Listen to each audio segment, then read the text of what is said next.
But even if you're going to leave this presentation in 10 minutes, just one takeaway for you already. Every organization has an employer brand. Even if you haven't created any messaging around it, it's already there.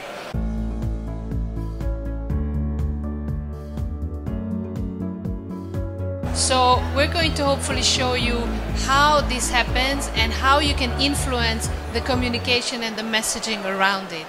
What we see, or how we define employer brand, is the disciplines between advertising, brand management, internal marketing, and it's being counted from the middle of 2000s, where we have seen this trend emerging.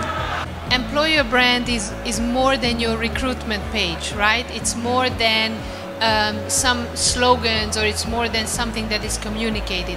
It's basically manifests itself at every interaction people outside of your organization have with your organization. So every interaction between a salesperson and a client, a vendor and an employee, is already a communication point for your employer brand.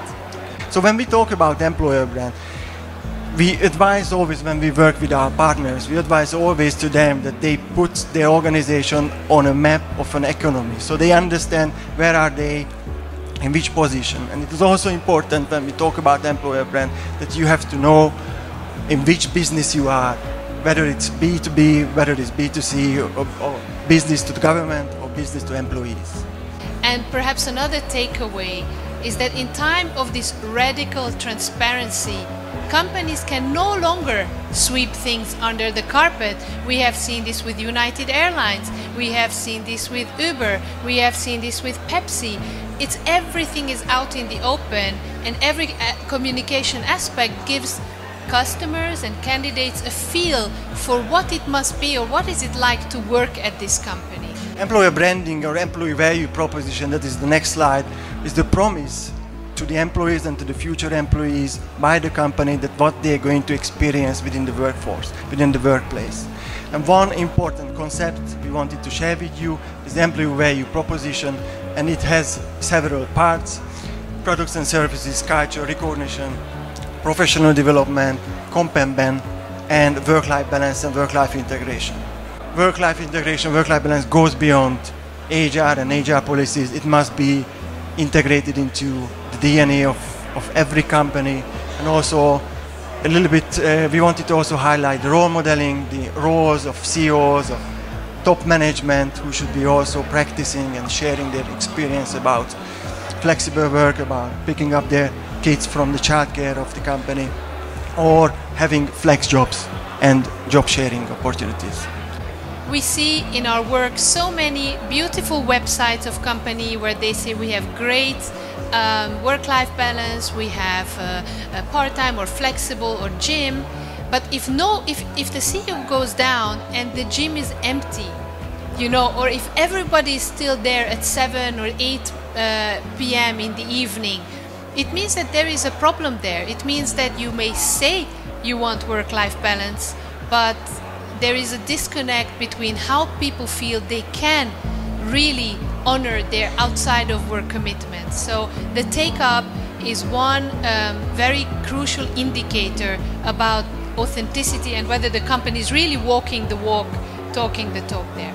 Authenticity is key. Every organization, every company has to find a way to communicate their employer brand authentically, and not with stock images. And this is a little bit what we wanted to show you. And this is what we talk about authenticity, that life is messy. You know, it's not always the perfect day, it's not always the perfect shiny image, but that, you know, when you watch this video and I could see your faces, you were smiling, because that's in our human nature. It is to connect to life in its raw and real form, and some emotional engagement that we may not have if we look at these corporate, you know, polished images. Yeah, and what we also, how we see is that employer branding should be natural. It should clearly show. It shouldn't mask the reality. So the first one is, don't think that you can control what people say about you. There is Glassdoor, there is Kununu, there are social media, so people can share whatever they think about your brand, about your company. We already said the DNA about the company, that it should be clearly showcased and highlighted and not masked. The workforce, the values, the missions should be always put in first place when we talk about employer branding. One more little advice is that the main brand should be in line with the employer brand of the companies. One is you shouldn't be offending your potential candidates, women, LGBT people, migrants or disabled when you create your employee value proposition messages. You also see that the companies, for example, there who put lots of energy into employer branding and finding the messages, finding the right people, showing the case studies, they really benefit from this. They have lots of candidates, they have the best talents, and they can also innovate, they can go forward on the market. So this is where we see the future goes. And sooner or later, those companies who don't integrate this into their daily operation, they're not going to be leading different sectors, or they're going to lag behind.